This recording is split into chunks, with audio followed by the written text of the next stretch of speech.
Bismillahirrahmanirrahim. Assalamualaikum warahmatullahi wabarakatuh. Waalaikumsalam warahmatullahi wabarakatuh.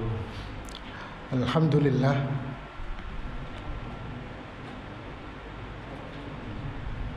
Alhamdulillahilladzi arsala rasulahu bil huda wa dinil haqq liyudhhirahu 'alad dini kulli walau karihal kafirun. Asyhadu an la ilaha illallah wahdahu la syarikalah wa asyhadu anna Muhammadan abduhu wa rasuluh. Allahumma sholli wa sallim wa barik ala nabiyyina Muhammadin wa ala alihi wa sahbihi ajmain, amma ba'du. Hanya ini kurang kesini ya.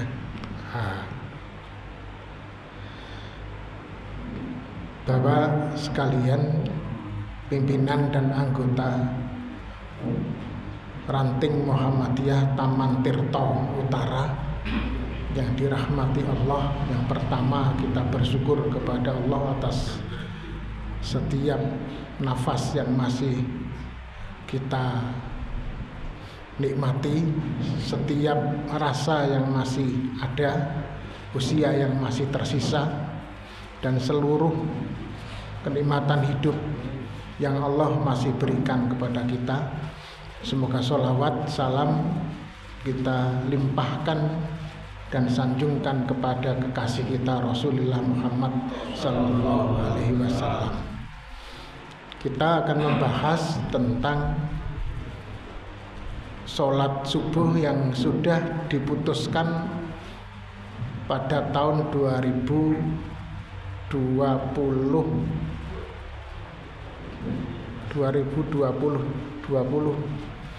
Muktamar berapa ya? 22, berarti Muktamar 23 ya. 2002 pada saat Musyawarah Nasional di Gresik, yaitu tentang waktu sholat subuh yang sering kemudian juga disebut dengan fajar. Surat Al-Isra ayat berapa ini ya?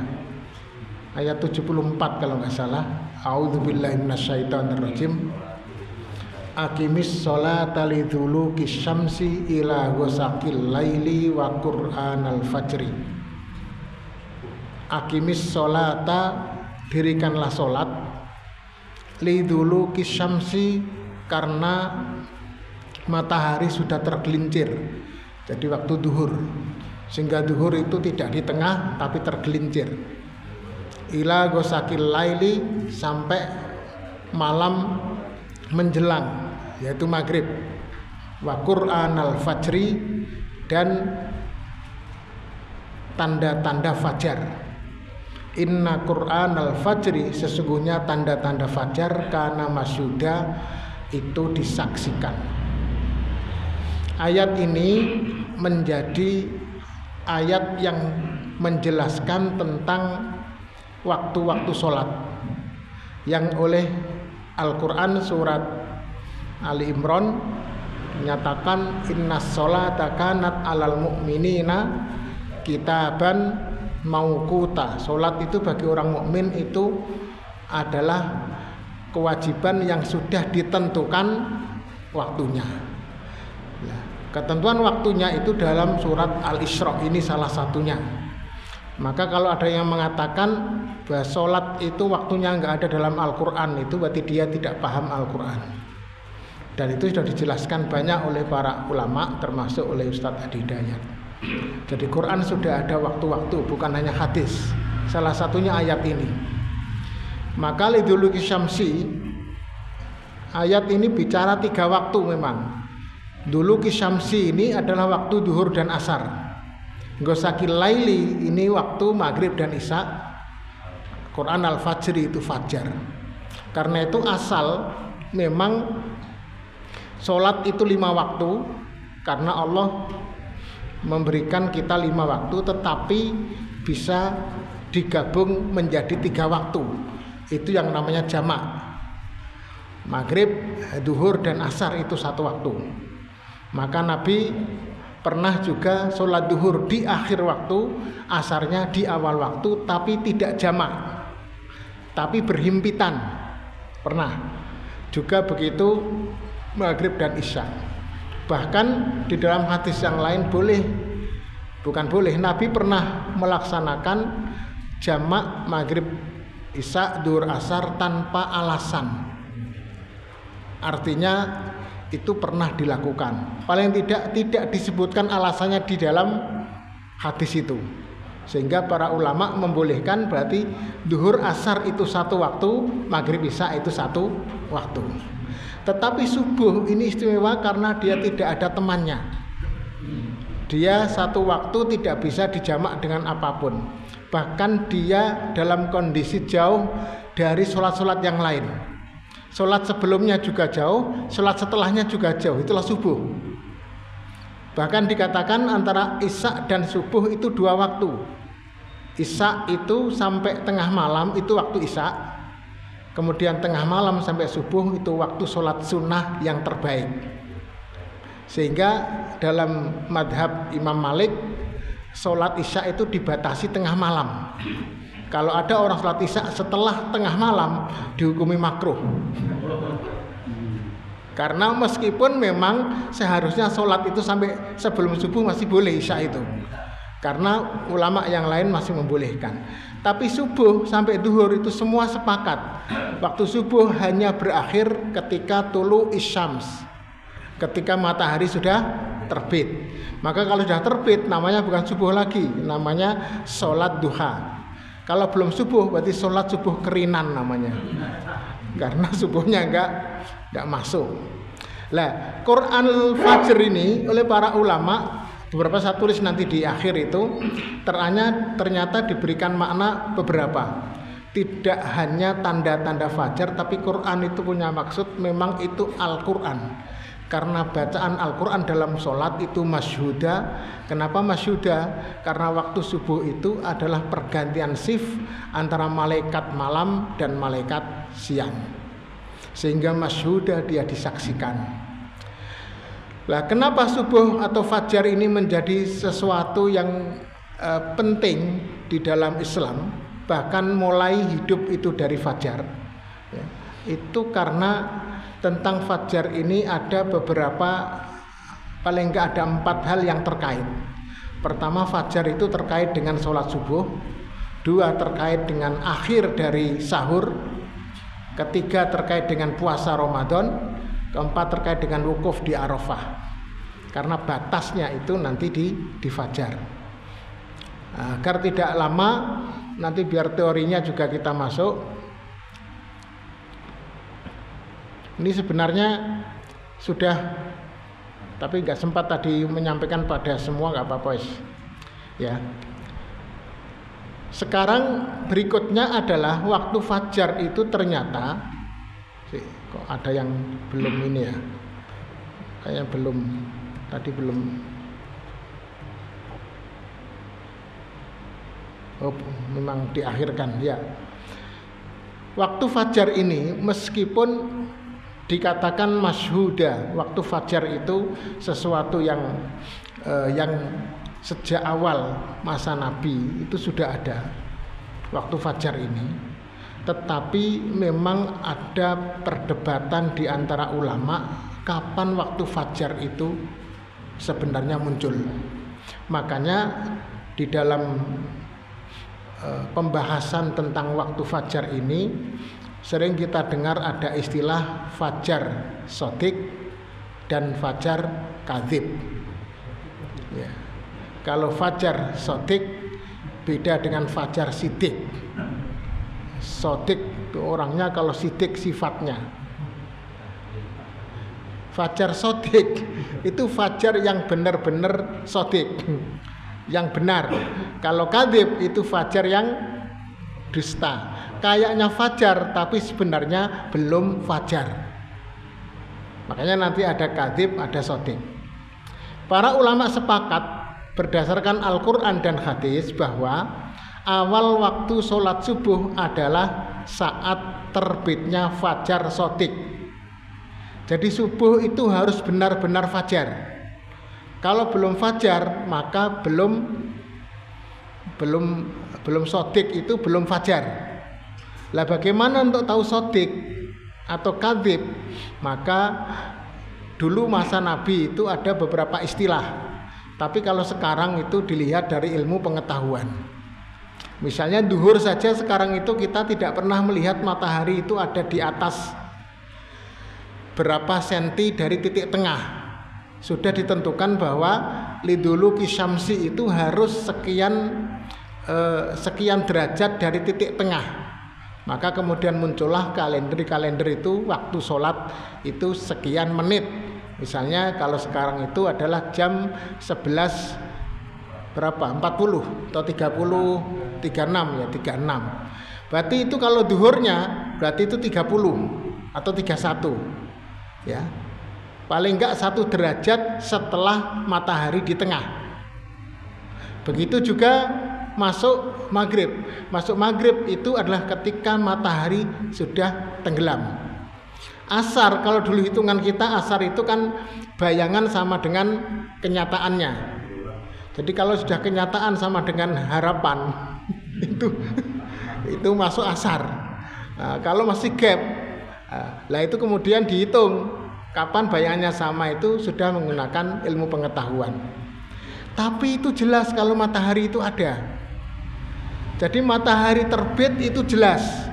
Sepakat seluruh dunia terbit matahari di suatu tempat itu sekian, nggak akan ada perbedaan itu. Kenapa? Karena terbitnya matahari itu jelas ukurannya. Begitu juga matahari di tengah jelas, sehingga waktu duhur nggak mungkin ada perbedaan. Asar juga jelas, maghrib jelas. Lah isya itu sendiri sebenarnya ada perbedaan. Tapi karena isya dengan maghrib itu masih satu waktu, maka tidak ada terlalu dipersoalkan. Karena sholat maghrib pun bisa di waktu isya. Begitu juga sebaliknya, karena maghrib isya itu satu waktu. Tapi kalau subuh itu karena subuh tadi itu jauh dari semuanya. Kalau dia ke depan misalnya melebihi kurang dari shadiqnya, maka dia berarti mendekati waktu isya. Ya, kalau melebihi terlalu dekat memang nanti dengan waktu fajarnya, sudah nanti menjelang duhur ya. Namun demikian kriteria itu akhirnya berdampak kepada perbedaan di antara ulama.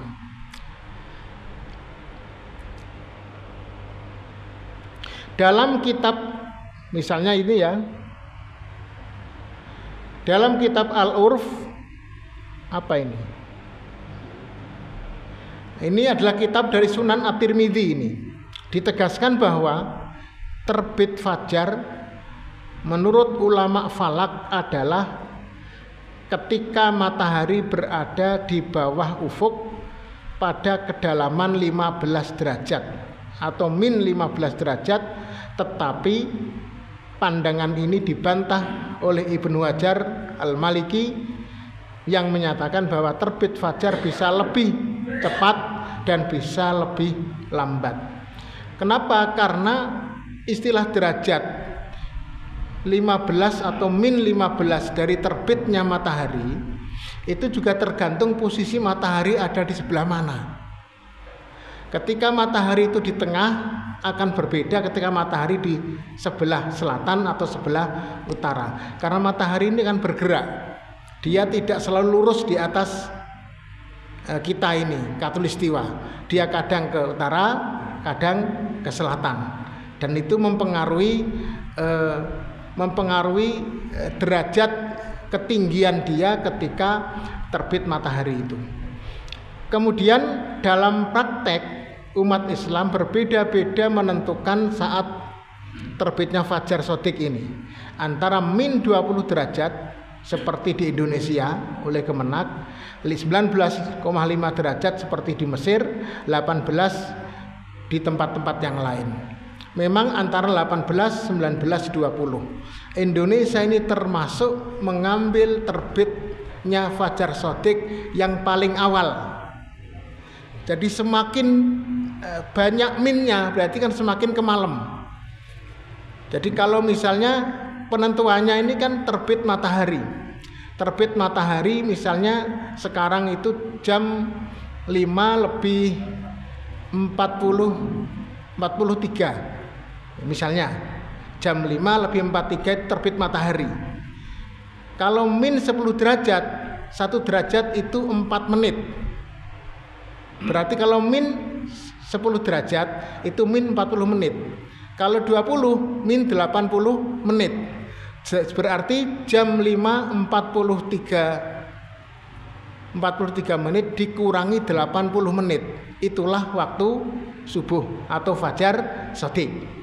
Berarti Indonesia sekarang mengikuti 20 derajat. Coba dihitung. Mana tuh ini yang enggak ada ya, Pak ya? Di dalam sini. Oh, terlayar. Kecil tapi itu ya. Enggak apa-apa. Oh, dia. Kalau dia enggak usah besar-besar. Jadi hitungannya itu matahari terbit dikurangi min sekian derajat. 1 derajat adalah 4 menit. Berarti kalau 20 derajat minnya berarti dikurangi 80 menit. Berarti 1 jam lebih 20 menit. Kalau terbitnya matahari jam 5.43, jam 4.43 ditambah dikurangi 20 berarti jam 4.23. Itu ya. Betul. Berarti subuhnya shadiqnya jam 4.23. Itu kalau 20 menit. Itu yang digunakan sekarang pemerintah Indonesia. Tapi kalau tempat lain, Mesir itu 19,5. Ada yang 19, ada yang 18. Institut Nasional Penelitian Astronomi Mesir misalnya ya, dan Geofisika sejak tahun 84 ini menyatakan bahwa waktu subuh di Mesir terlalu dini. 19,5 itu terlalu malam, Masian. Artinya kemalaman. Kalau subuhnya itu kemalaman artinya bahwa sebelum waktu subuh orang sudah sholat subuh, padahal belum waktunya. Al-Quran mengatakan hendaklah sholat itu pada waktunya. Berarti kalau itu kemalaman berarti sholat subuhnya itu sebenarnya belum waktu. Kalau belum waktu ya tidak sah. Masa sholat maghrib kok sebelum maghrib? Sama ada sholat subuh lah. Nanti kita lihat ya. Lah, dan beberapa kali mengadakan seminar hasil penelitian yang kesimpulannya adalah waktu subuh itu malah min 14,7. Siang sekali ini. Jadi kalau min 14,7 itu artinya subuh yang sekarang itu terlewat katakanlah 15 saja. 15 itu artinya terlewat 5 derajat. Kalau 5 derajat kali 4 20 menit. Berarti subuhnya di Mesir itu kalau 20 min 20, padahal penelitian mengatakan min 15, berarti mendahulunya 20 menit. Berarti orang itu sholatnya kemalaman, padahal bisa lebih siang sebenarnya. Namun dalam praktek hingga sekarang Mesir masih tetap mempraktekkan 19,5 derajat. Ya, secara umum orang tertentu karena penelitiannya dia tidak menggunakan itu. Lah kenapa sih ada penelitian derajat-derajat itu? Begini, misalnya dalam kitab ini ya, tokohnya ini Jabir, ya, sumbernya di dalam Botani ini. Dia mengatakan bahwa ketinggian matahari subuh itu seharusnya min 18 derajat. Lalu juga Al-Qanun Al-Mas'udi ini juga 18 derajat. Kemudian juga Abu Raihan ya, ini 18 derajat atau 17 derajat. Kemudian Muayyid ini 18 atau 19. Ibnu Syahrir itu 19 derajat. Al-Qadhi Zadah ya 18 derajat. Ahmad bin Rajab 19 derajat. Berarti rata-rata ini 19 sampai 17. Penelitian Muhammadiyah sendiri itu mulai angka 14 sampai 18. Tetapi tidak berani mengambil tengah waktu itu, kemungkinannya ambil 16 apa ambil 18. Ambil yang tertinggi saja agar tidak terlalu jauh dari 20. Itu kesimpulannya ya. Karena penelitian kita itu selama 5 tahun itu sudah memfoto posisi matahari dalam derajat-derajat tertentu. Matahari ketika 14 derajat itu berapa sih? Kalau 13 itu berapa? Kalau 16 berapa? 20 berapa? Itu akan terlihat, nanti kita akan lihat, terlihat mapping ya, terlihat secara jelas berapa atau bagaimana bentuk fajar itu di dalam min derajat yang kita tunjukkan. Nah, sekarang kita masuk di dalam pembahasan kenapa dan bagaimana kita menentukan waktu subuh itu. Kalau waktu subuh itu memang ketika matahari sudah atau fajar telah menyingsing, dan menyingsingnya itu terlihat ada sinar matahari dari timur, gimana melihatnya? Seberapa tinggi atau merata sinar itu? Maka kita akan lihat dalam hadis. Pertama ayat Al-Quran dulu yang sudah tadi kita baca. An-Nisa bukan Imran, An-Nisa. Innas sholata kanat alal mu'minina kitaban mawquta. An-Nisa. Lalu yang kedua adalah aqimis sholata, ini Quran. Kemudian juga was-subhi idza tanaffas. Dan demi waktu subuh apabila sudah menampakkan kehidupan. Tanafas ya, nanti ada tafsirnya itu, sehingga sudah berbeda. Subuh itu bukan malam lagi. Jadi kalau sudah masuk subuh itu artinya bukan masuk malam, kalau sudah fajar.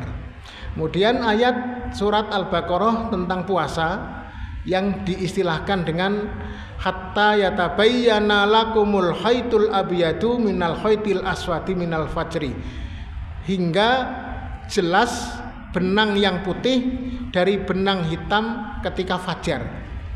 Jadi di sini Allah menjelaskan fajar itu tandanya adalah ketika kita membawa benang putih dan hitam itu sudah terlihat jelas. Bukan di lampu ini maksudnya ya. Ketika di luar gelap gulita, kok benang putih dan hitam itu sudah jelas oleh kita, berarti itu sudah waktu fajar. Untuk mata yang memang melihat ya. Karena itu maka patokan ini memang tidak mudah, ini subjektif.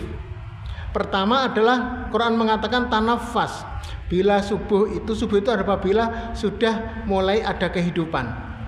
Lah kehidupan itu biasanya ditandai dengan apa? Mungkin ditandai dengan ayam yang berkokok. Tapi yang berkokok sekarang itu ternyata ya mulai ini sudah berkokok terus ya. Tergantung ada setan lewat apa tidak.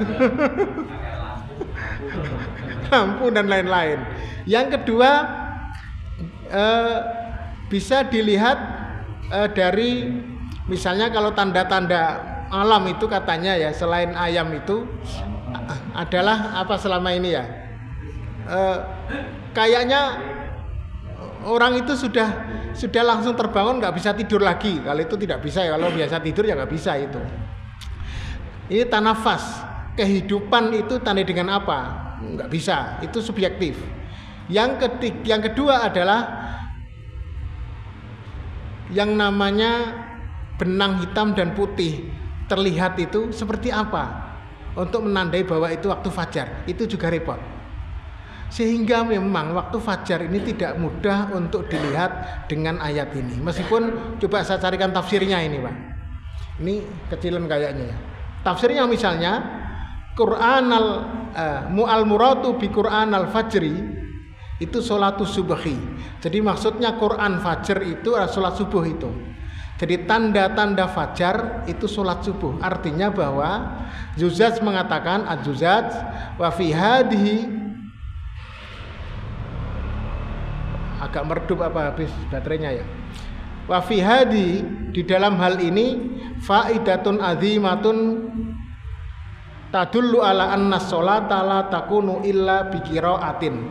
Ini menunjukkan bahwa namanya sholat itu tidak mungkin tanpa qiraah, maka menggunakan Quran. Karena Quran itu harus dibaca di dalam sholat. Jadi Quran di sini enggak semata-mata tanda maksudnya. Kemudian yang kedua, wasubhi idza tanaffas, itu diartikan akbala wa bada'a awwaluhu. Jadi sudah dekat dan memulai awalnya. Wakila imtadda dawuhu wartafa'a. Jadi sinarnya itu sudah melebar dan sudah meninggi. Diartikan dengan tanafas itu di dalam ayat ini saya ambil dari tafsir Al-Baghawi, itu dikatakan imtadda dawuhu. Jadi sinarnya matahari itu sudah imtadda, itu madda itu adalah memanjang. Berarti sinarnya itu merata, wartafa'a dan meninggi. Wasubhu idza akbala wa adoa. Subuh itu dikatakan ada apabila sudah menerima dan bersinar ya, binurihil ufuk, dengan cahaya dari ufuk, li'annahu yakbalu biruhi nastotin wa nasimin alilin ya. Dia itu menerima ada tanda ya untuk sinar dari ufuk itu. Artinya tanafas di sini itu memiliki makna kehidupan itu muncul, bernafas itu apabila matahari sudah melebar dan meninggi. Yakni idas tadoa wartafa'a. Ini dijelaskan lagi dalam tafsir yang lain. Ini sambil beberapa tafsir itu, bahwa ciri dari subuh itu adalah sinar sudah melebar, merata dan meninggi. Maka nanti kita lihat di dalam beberapa penelitian. Sekarang waktu subuh dalam hadis, masih ada waktu ya, nanti kita diskusi. An Abdillah bin Amr bin al-Asi, dari Abdullah bin Amr bin As, anna Rasulullah sallallahu alaihi wasallam qala, Rasul sallallahu alaihi wasallam bersabda, wa waktu sholati subuhi, waktu sholat subuh adalah min tulu'il fajri, mulai dari terbitnya fajar, malam tatul isyamsu, sebelum matahari terbit. Faida tola'ati syamsu, apabila matahari sudah terbit, fa'amsik anis sholati, maka tidak boleh lagi sholat.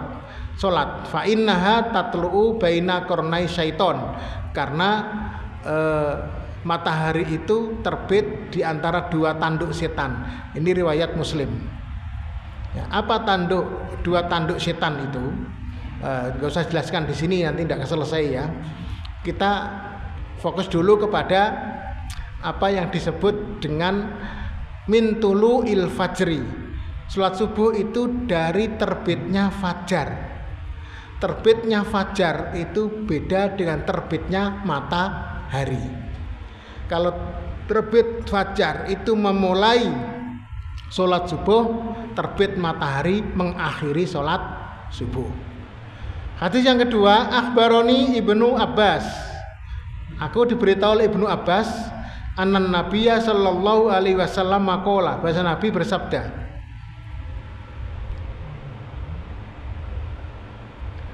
ammani Jibrilu alaihi salam indal baiti marrotaini. Jibril pernah mengimamiku ya di samping Baitullah 2 kali. Tsumma sholal fajra khina barakal fajru. Kemudian ia sholat fajar ketika fajar itu sudah jelas. Wa harumat ta'amu ala siyam ala shaim. Dan saat itu juga seseorang yang berpuasa sudah tidak boleh lagi makan. Berarti akhir dari dari sahur. Wa shalla al-mar'ata as-saniyata. Wa shallal marrata as-saniyah, lalu salat lagi yang kedua kali. Summa shalla subha hina asqaratil ardu. Kemudian salat subuh asfaratil ardu, salat subuh ketika bumi sudah menguning. Asfarat itu menguning, artinya berarti sudah tidak gelap lagi. Summal tafata ilayya Jibrilu, lalu Jibril berpaling kepadaku. Faqala, lalu dia berkata, ya Muhammad, wahai Muhammad, hada waktul anbiya'i min qablika, inilah waktu-waktu para nabi sebelummu, wal waktu fima baina hadaini al waktaini, dan waktu di antara kedua dari waktu ini. Rawahu Tirmidzi. Dari sini ada dua istilah yang digunakan oleh Nabi. Yang pertama adalah barokol fajru, jadi fajar itu sudah jelas. Yang kedua adalah asfarrotil ardu, bumi itu sudah menguning. Ketika fajar itu sudah jelas dan bumi ini sudah menguning, itulah yang disebut dengan waktu fajar shadiq. Lalu hadis yang berikutnya, hadis Aisyah, anna Aisyata akhbarathu faqalat, bahwasanya Aisyah itu mengabarkan, kemudian dia berkata, kana kunna nisaul mu'minati, kami para wanita-wanita mukmin, yashhadna ma'a Rasulillah sallallahu alaihi wasallam salat al-fajri, menyaksikan Rasul salat fajar.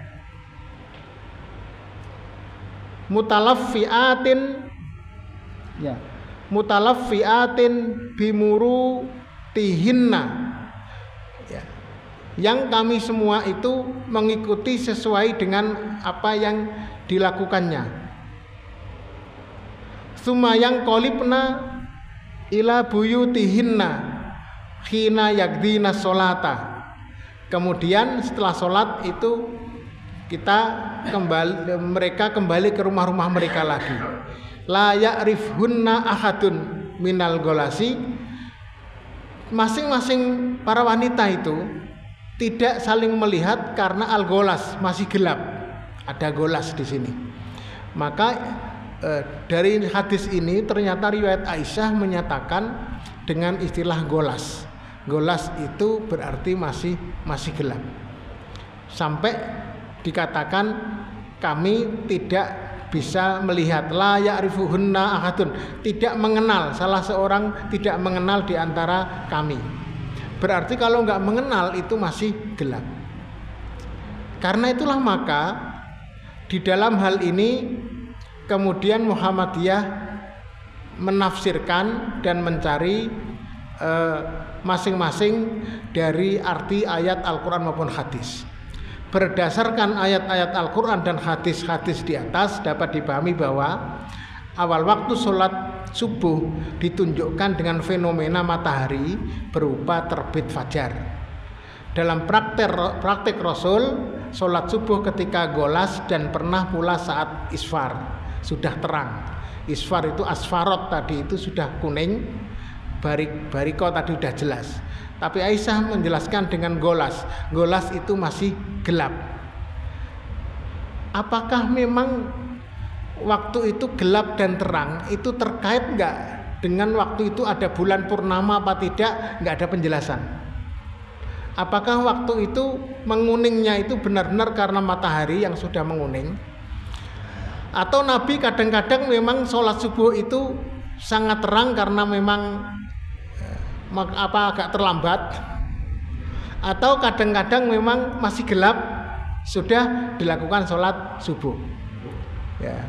Karena itu maka kemudian diteliti semua hadis, akhirnya Muhammadiyah mengambil kesimpulan dan mendefinisikan golas itu apa. Karena golas ini adalah sesuatu yang dianggap gelap, padahal hadis lain itu mengatakan asfar dan barik. Kalau asfar dan barik itu sudah jelas. Kok ini masih golas? Apa maksud dengan golas?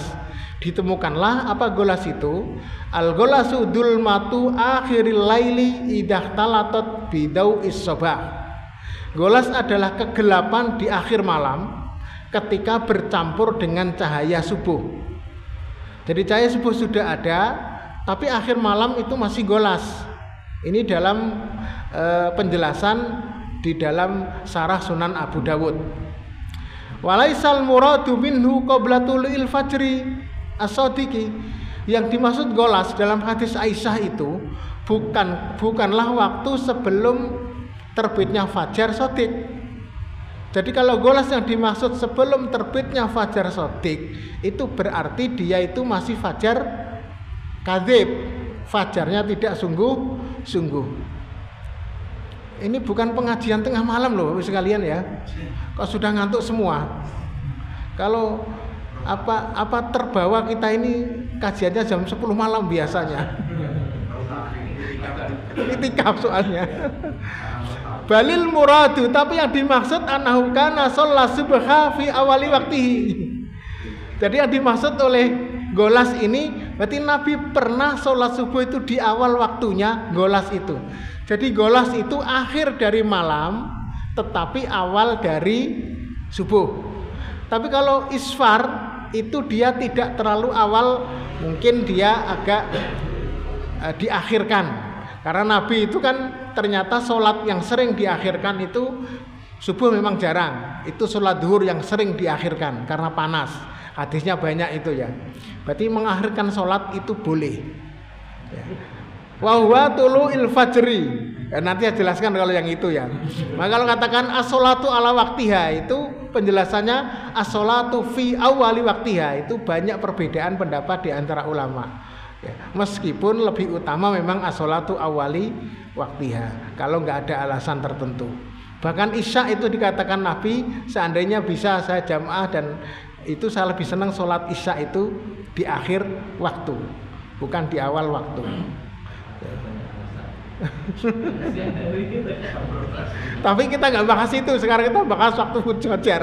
Bahwa tulu'il fajri shadiqi, maka golas itu adalah di akhir waktu malam menjelang fajar shadiq. Tapi kalau ketika masih golas itu sebenarnya adalah waktu awal subuh. Wahadal waktu yakunu golasan, dan waktu ini masih kadang masih terlihat golas, itu gelap. Nah karena itu maka sekarang kita lihat waktu yang ada sekarang itu mana yang disebut dengan subuh, mana yang disebut sebelum subuh, golas dan isfar tadi itu. Lah apakah min 20 itu sudah dianggap waktu subuh atau masih fajar kadzib? Lah penelitian Muhammadiyah sekarang 3 lembaga melakukan kajian dan observasi fajar. 1, Observatorium Ilmu Falak UIF yang berada di Universitas Muhammadiyah Sumatera Utara, UMSU, Medan.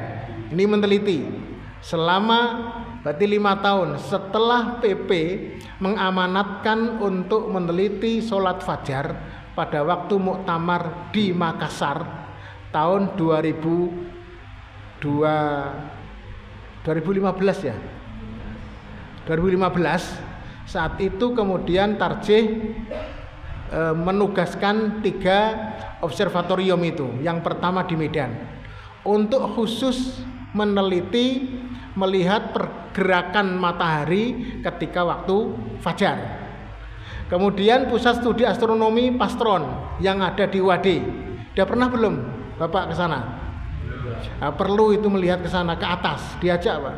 Di atas itu Pastron itu, biar kita tahu. Di situ juga dipasang kamera untuk meneliti waktu fajar agar kita dapat data-datanya. Kalau min sekian itu seperti apa sih posisi matahari, min sekian itu berapa, min sekian itu berapa. Sehingga kita tahu perubahan matahari kelihatannya itu mulai dari kelihatan yang hanya mendatar, vertikal, kemudian sampai mendatar seperti apa. Yang ketiga adalah Islamic Science Research Network miliknya UHAMKA. Jadi yang satu adalah di Jogja, satunya di Jakarta, satunya di barat lagi yaitu di Medan. Cuman 3-3-nya ini masih web Indonesia bagian barat. belum ada yang di timur, karena memang kampus kita baru 3 ini yang punya. UMY tidak punya, Jogja difokuskan di sini saja.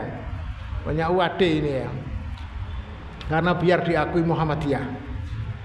Ahmad Dahlan kan tidak diakui Muhammadiyah oleh Kemenak, itu tertipu itu. Ini kok dapat sendiri ya UAD ini, dapat banyak biasa dapat banyak hibah-hibah, dikira bukan Muhammadiyah karena udah Ahmad Dahlan. Lainnya Muhammadiyah nggak dapat. Lalu penelitian itu, ini penelitiannya Pak, sebelum kita tetapkan ya.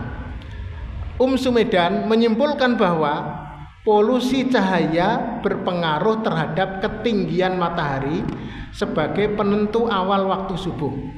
Selain itu, tinggi matahari yang terendah yaitu 16,48 untuk data SGM yang mengarah ke zenit. Nah, kalau ini saya nggak paham pokoknya. SGM zenit diterima saja lah. Yang penting 16,48. Penentuan dia anggap kesimpulannya bahwa dari 5 tahun meneliti itu, waktu subuh atau fajar sodik itu di angka min 16,48. Kalau mau agak dinaikkan ya min 17 lah. Ya, min 17. Sementara UAD menyimpulkan nilai TKL dipengaruhi oleh fase bulan selain adanya polusi cahaya. Karena kampus kita itu semuanya di kota soalnya. Padahal UAD itu sudah agak kota ke Bantul ya. Masih ada polusi ternyata. Hal ini juga mempengaruhi nilai tinggi matahari sebagai awal waktu subuh. Semakin tinggi polusi cahaya, maka awal waktu subuh yang diperoleh dari pengolahan data menjadi lebih siang daripada waktu dengan menggunakan perhitungan ketinggian matahari 20 derajat. Tinggi matahari yang terendah yang berhasil diukur yaitu 15,75. Ini lebih siang lagi ini. Kenapa? Karena polusi tadi itu. Karena matahari itu seharusnya kalau bersih itu terlihat lebih terang. Tapi karena polusi sehingga 15 derajat ini baru subuh. Kalau dipakai 20, masih gelap banget karena matahari tertutup oleh polusi. Ternyata polusi kita itu agak memang tebal ya, polusi di Jawa ini. Kemudian ISRN itu miliknya UHAMK menyimpulkan dari 750 hari, berapa tahun itu ya? 3 tahunan lah ya. Data subuh, data terbit fajar berbagai daerah di dunia beragam, yaitu mulai 18,4, 18, 17, 16, 15, 14, 13, 12, bahkan 7 derajat. Tetapi dia ini Pak Tono Saksono itu dia memiliki banyak kolega yang sama-sama meneliti di dunia tentang waktu subuh ini. Kira-kira berapa derajat sebelum matahari terbit. Maka ditemukan sekian. Lah, maksimal dia mengatakan 18,4 itu maksimal. Berarti kita punya data 18,4. Kalau turun 16,48 lalu terendahnya di UAD ini 15,75. Berarti enggak ada yang 19. Apalagi 20 data kita. Karena itulah kemudian selain hasil riset 3 lembaga internal tersebut, Majelis Tarjih dan Tajrid Pimpinan Pusat Muhammadiyah mengundang para pakar astronomi dari Institut Teknologi Bandung, Dr. Dani Herdiwijaya, Dr. Mahasena Putra. Hasil kajian keduanya dapat dipahami bahwa mayoritas ketinggian matahari awal subuh adalah minus 18 derajat.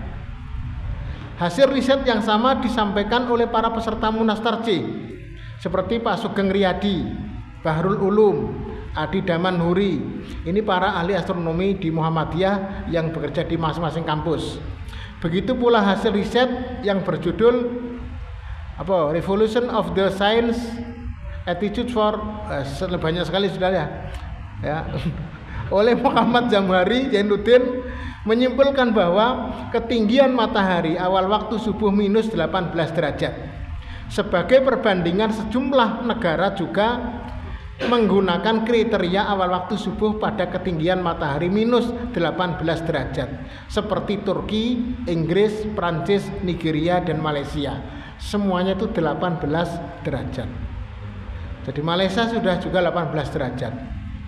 Karena itulah maka apa yang dikemukakan di atas menunjukkan bahwa persoalan penentuan saat terbit fajar sebagai awal waktu subuh merupakan persoalan ijtihadiyah. Jadi bisa berbeda-beda. Tapi memang dalam penelitian kita ketinggian antara 15 derajat sampai 18 derajat. Muhammadiyah tidak mengambil titik tengah di 17 atau 16 tidak, tapi sudah diambil yang paling tinggi agar mendekati ke 20 derajat, yaitu diambil 18 derajat. Untuk itu melalui proses kajian yang mendalam baik aspek syar'i maupun hasil observasi sesuai manhaj tarjih yang dipedomani oleh Majelis Tarjih dan Tajdid dan mempertimbangkan kemaslahatan, maka Munas Tarjih ke-31 yang berlangsung di Gresik waktu itu menetapkan ketinggian matahari awal waktu subuh adalah min 18 derajat di ufuk bagian timur. 18 derajat itu artinya lebih dekat dengan matahari terbitnya matahari 2 derajat dari patokan yang digunakan negara Indonesia, di mana negara atau Kemenak itu membuat min 20. Ya, kalau 1 derajatnya itu 4 menit, berarti selisihnya adalah 8 menit. Lebih duluan negara baru dikurangi karena kita mendekat kepada fajar pada tulu isyams min 18 derajat, maka kemudian dikurangi 8 menit. Ini keputusannya. Nah, kita lihat sekarang bagaimana perbandingannya. Kelihatan nggak itu ya? Ini adalah matahari ketika 20 derajat. Bisa kita lihat sebelah kiri. Itu 20 derajat. Jadi masih vertikal. Sebelah kanan itu 19 derajat itu. Kemudian sebelah kiri yang ini 18 derajat. Nah, siang kalau ini. Lihat ini kan hanya vertikal. Irtafa'a tapi tidak imtadda. Jadi dianggap di sini 20 derajat itu sudah ada yang namanya fajar, tapi fajar itu baru irtafa'a ke atas. Sehingga dia itu belum sodik, masih dianggap kadzib. 19 juga masih irtafa'a. Dibandingkan dengan yang ini, lah ini sudah menyebar ke samping. Namanya imtadda wartafa'a. Apalagi 17 ini sudah sangat jelas. Apalagi 16 dan 15. Nah, paling siang ya 15 derajat itu. Nah, itu sudah mendekati terbitnya matahari. Kalau 15 derajat itu berarti kan 4 kali 15 60 berarti 60 menit berarti 1 jam menjelang matahari terbit. Itu min 15 ini. Kita gunakannya min 18 yang di sini ini. Sehingga tengah-tengah, tidak terlalu terang, tidak terlalu gelap. Cuman sekali lagi tadi dikatakan ini ijtihadiyah. Terus terang saya yang di masjid di sana itu, di mana di Baitur Rahman ya, Tundan itu, adanya tetap saya biarkan saja. Cuman saya minta agar qomatnya itu ditambah 15 menit setelah adzan, agar tidak menimbulkan persoalan dengan yang lain, karena kan di sana banyak macam-macam warnanya di sana.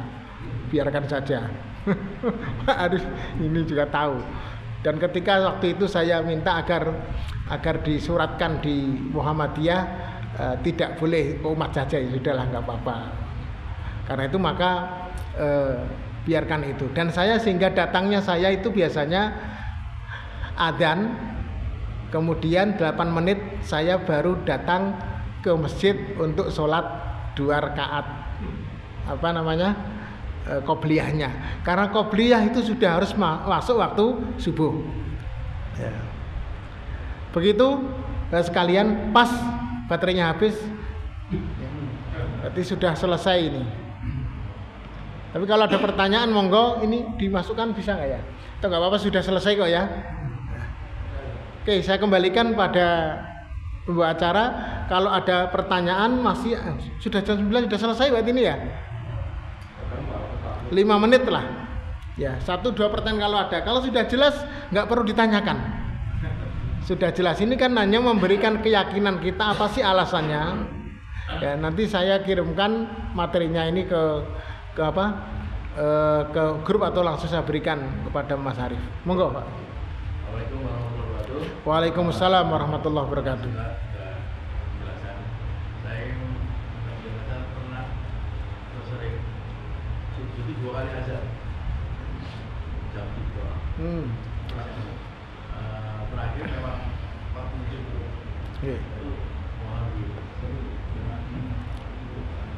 Kemarin saya itu kemana ya? Ada sholat, ada adzan 2 kali itu ya?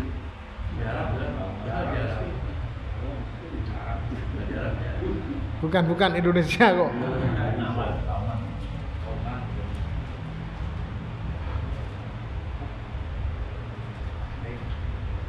Oh, Paciran. Kemarin saya pulang itu di Paciran. Ada yang 2 adzan. Masjid Agungnya Paciran tuh Takwa itu 2 adzan subuh dia. Begini, memang 2 adzan subuh itu sudah ada pada masa Nabi. Biasanya memang kalau adzan awal itu dilakukan oleh Ibnu Ummi Maktum, lalu adzan subuhnya itu oleh Bilal. Maka orang tahu suaranya. Kalau Ibnu Maktum yang adzan berarti itu masih malam untuk memberikan tanda mengingatkan untuk sholat malam. Karena tidak hanya waktu Ramadan, itu waktu Ramadan juga sholat. Apa adzan awal? Lah adzan awal dan adzan subuh ini, adzan awal tidak ada ketentuannya harus masuk ke dalam waktu apa, tidak ada. Ya. Sependek yang saya tahu, maka para ulama ya tidak membahas lebih jauh tentang adzan awal ini dengan waktu-waktunya. Yang penting adzan awal itu sebelum adzan subuh.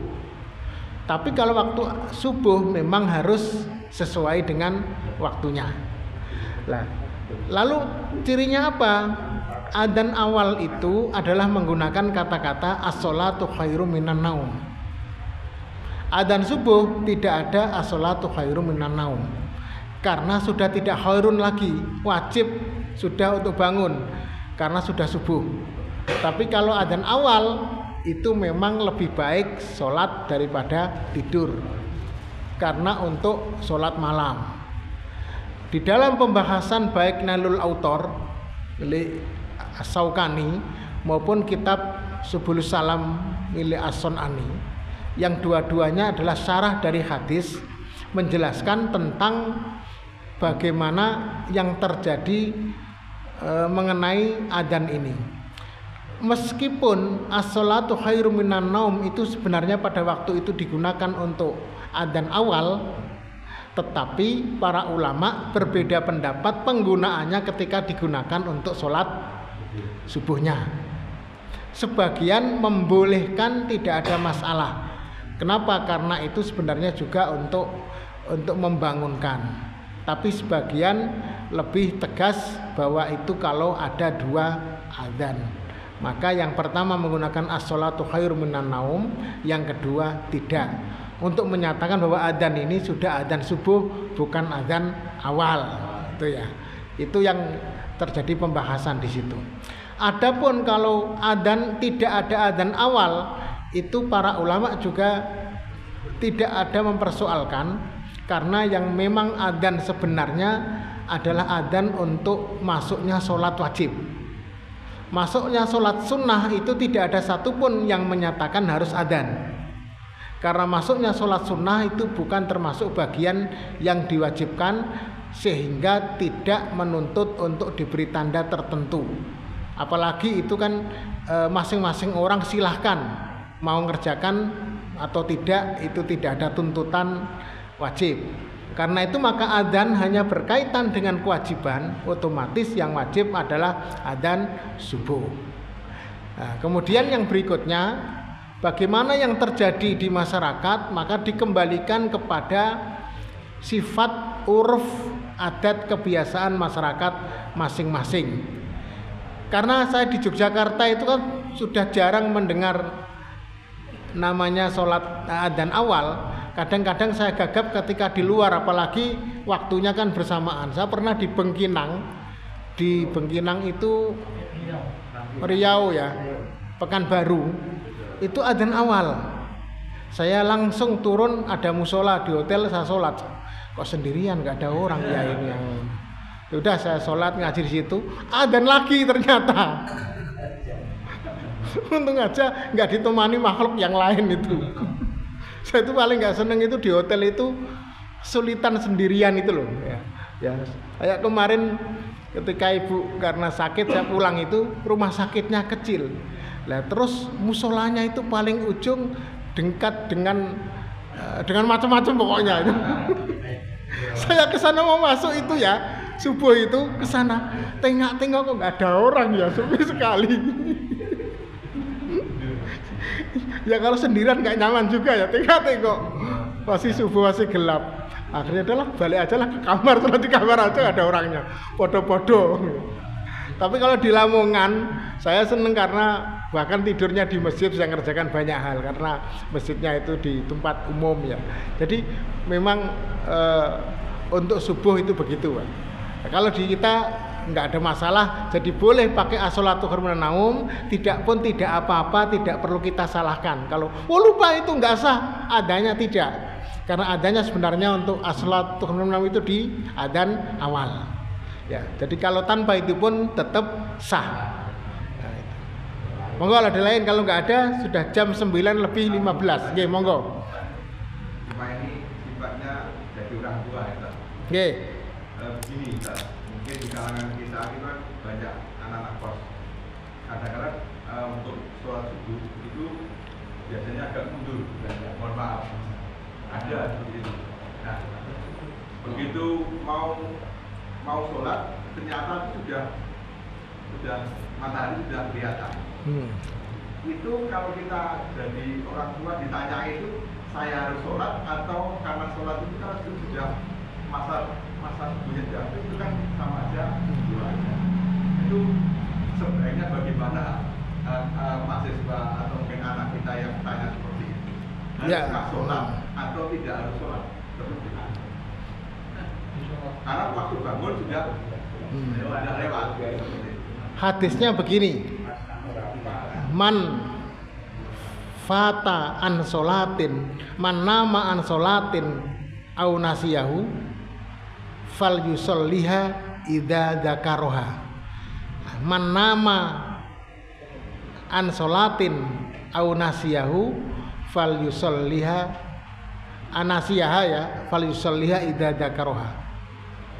Barang siapa yang ketiduran sehingga meninggalkan suatu sholat atau kelupaan sehingga tidak melakukan sholat, maka hendaklah dia sholat ketika dia ingat atau ketika dia bangun.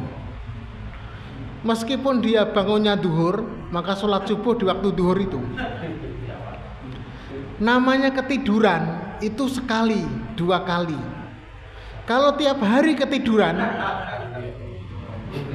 itu namanya kebiasaan, bukan ketiduran namanya. Kebiasaan ketiduran. Sehingga di dalam hal ini ada bahasa hukum yang memang harus kita tegaskan, bahwa sholat itu ada waktunya, tapi ada bahasa dakwah. Lah kalau sudah begitu ya sholat ketika kamu bangun, tapi hendaklah besok lagi kamu jangan sholat seperti itu, karena sholat ada waktunya sampai waktu terbitnya matahari. Bahkan saya pernah sholat itu 1 minggu setelahnya Pak, baru ingat. Jadi kalau nggak salah waktu itu di Mu'alimin, saya masih di sana itu, namanya kita sholat sampai sekarang itu kan sering lupa. Kita kalau sholat sudah sering jamaah, kok sekali-kali tidak jamaah itu pasti kelupaan itu. Karena anggapan kita tadi jamaah, kecuali kalau biasa nggak jamaah ya. Jadi karena terus jamaah waktu isya itu pas ada acara anak sakit atau apa begitu ya, langsung kita harus pergi mengantarkan ya. Pikiran kita itu kan sudah tidak lagi sholat dong, biasanya sholat itu isya kan ya jamaah toh. Baru terasa itu 1 minggu itu tiba-tiba terlintas, waktu kemarin itu sholat isya kayaknya. Ternyata benar tidak sholat isya ingatan saya. Berarti hadis itu bermanfaat ternyata. Coba kalau nggak ada hadis itu, repot toh ya, dosa kita. Oh berarti kan lupa itu boleh langsung melakukan. Memang dalam bahasa Imam Syafi'i namanya itu kodok. Apa kodok itu? Kodok itu melaksanakan sholat di luar waktunya. Kalau ada itu melaksanakan di dalam waktunya. Makanya kan dikatakan usolli fardhu dhuhri arba'a raka'atin adaan. Kalau adaan itu dalam waktunya. Tapi kalau dia tidak dalam waktunya namanya kodoan. Tapi Muhammadiyah dan mengambil dari madhab-madhab yang lain itu tidak ada kodok sholat.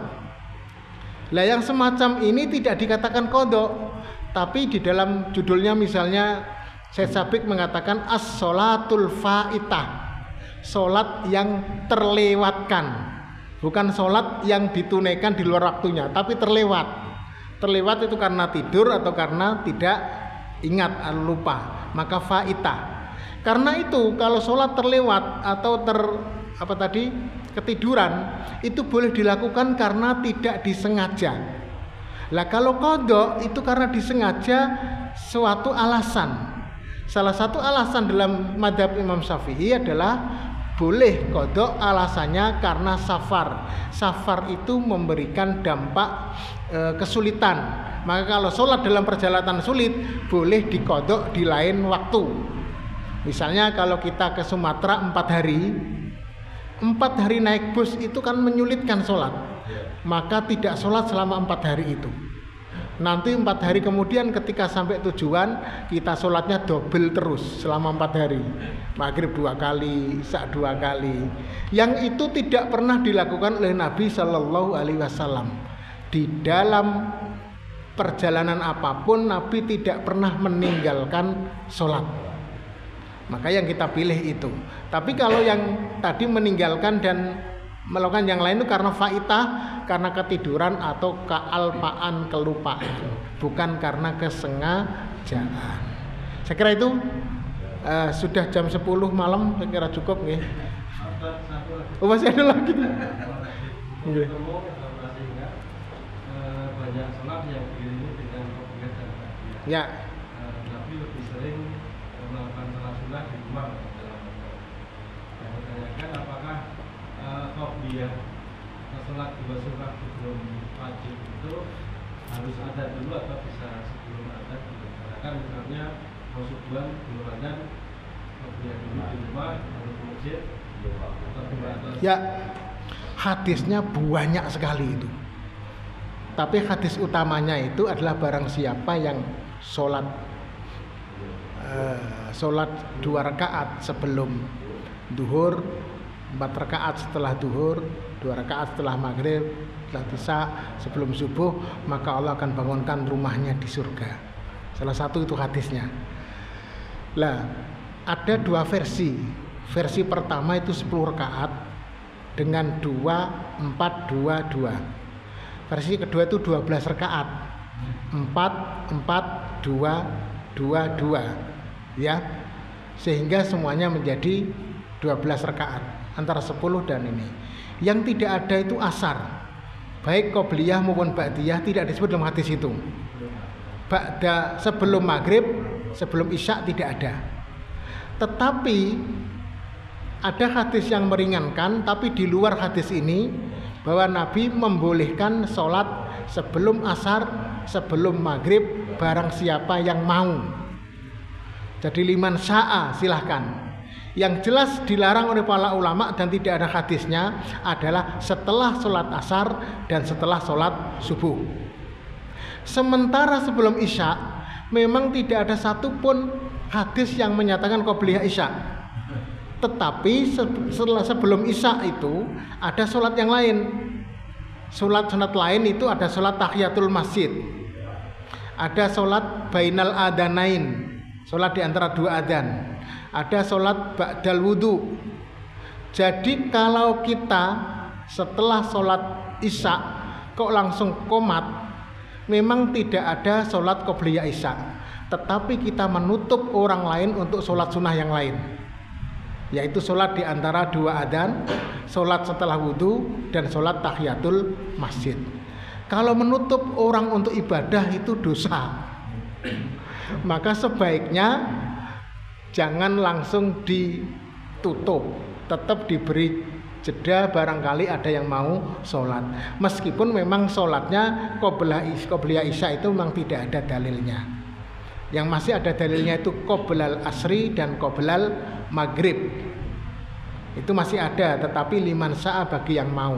Kalau yang lainnya memang Nabi menekankan, makanya sholat rawatib dikatakan sholat sunnah mu'akkadah, sunnah yang sangat ditekankan. Saya kira itu. Artinya qobliyah itu waktunya sebelum adzan atau sebelum... Oh, qobliyah itu artinya setelah waktu masuk. Anjing. Berarti setelah adzan. Maka kalau sebelum adzan belum ada sholat, ya. Jadi kalau waktunya kita sholat qobliyah duhur, berarti setelah adzan duhur atau waktu masuk duhur kita sholat sunnah dulu. Begitu juga qobliyah asar, qobliyah maghrib, qobliyah subuh, semuanya adalah setelah masuk adzan. Karena itulah maka khusus Jumatan ini di Syafi'iyah kenapa ada dua adzan itu ngawekani ini, karena qobliyah Jumatan itu tidak pernah ditemukan di dalam hadis Nabi. Tetapi karena Jumatan itu adalah sholat yang diwajibkan sebagai pengganti, bukan pengganti ya, sholat pada waktu Jumatan menempati sholat duhur, maka Jumatan itu pada waktu sholat duhur. Dan duhur itu ada qobliyah, dan qobliyah itu ditekankan. Masa qobliyah duhur ada kok Jumatan nggak ada? Maka di Syafi'iyah itu ada qobliyah Jum'ah. Lah kapan waktunya? Padahal kalau waktu duhur itu kan langsung khotib itu naik ke atas mimbar adzan itu. Kalau sudah khotib atas mimbar kan nggak ada sholat lagi. Maka caranya adalah ada adzan awal untuk menandai waktunya sholat, waktunya waktu duhur masuk. Setelah adzan pertama itu sholat qobliyah, baru adzan kedua itulah Jumatan masuk. Nah, ini dilakukan dalam rangka untuk menandai adanya qobliyah Jumat. Beda dengan masa Utsman bin Affan, waktu duhur adzan awal Jumat itu bukan masuk waktu duhur, tapi sebelum waktu duhur, seperti subuh tadi loh.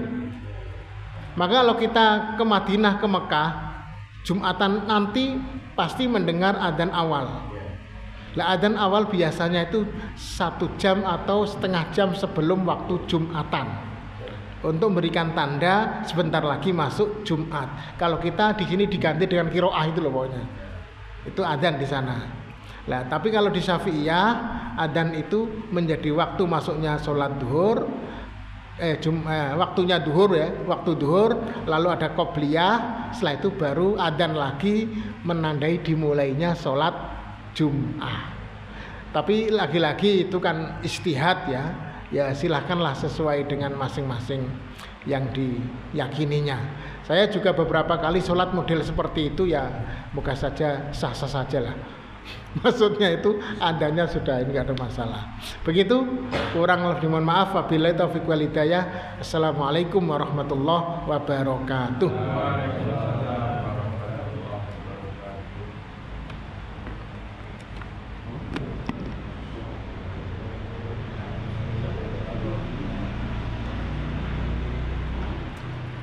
Ya, terima kasih kepada Ustadz Gofar dengan penjelasannya. Perselisihan ataupun permasalahan waktu subuh yang sebenarnya sudah lama ya, puluhan tahun yang lalu ya, lebih dari 15 tahun ya, itu sudah ada sebenarnya berita-berita adik subuh ini kemeruputan ya.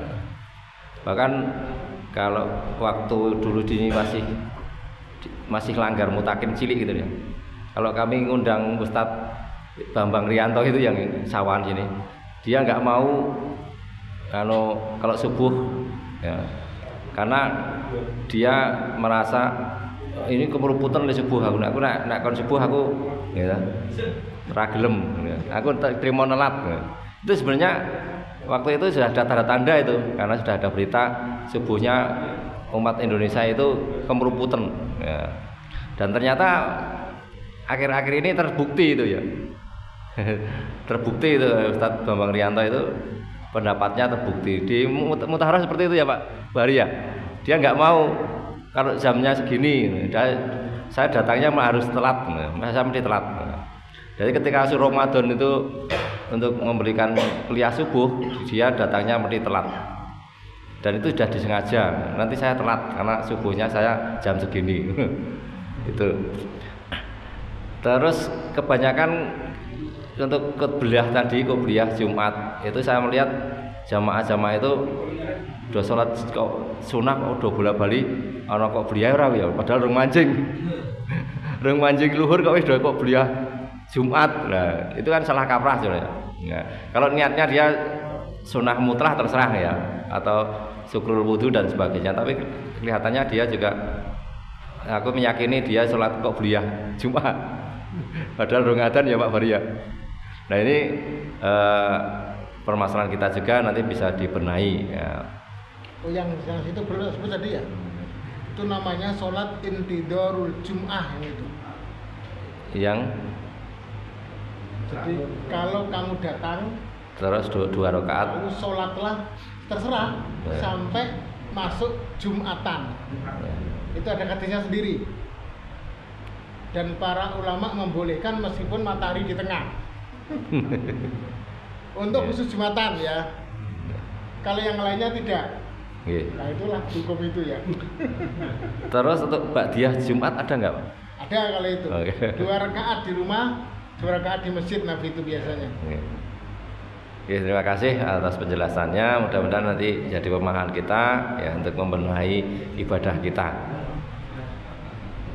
Mudah-mudahan amal kebaikan dari Ustadz Gofar mendapatkan balasan pahala dari Allah Subhanahu wa Ta'ala.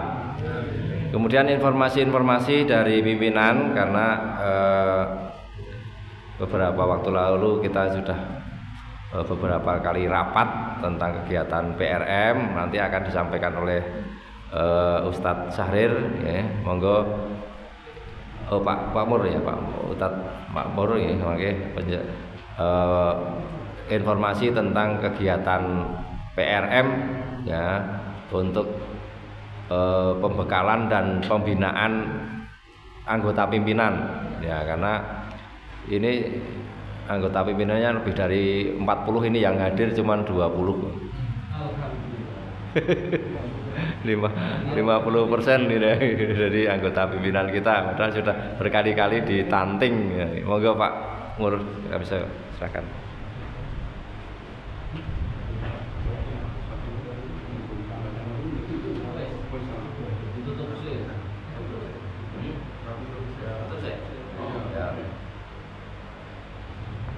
Untuk kajian pimpinan pada malam ini kita akhiri dulu dengan lafaz hamdalah.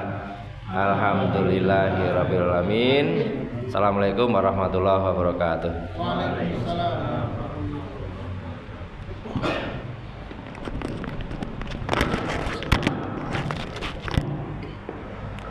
Assalamualaikum warahmatullahi wabarakatuh.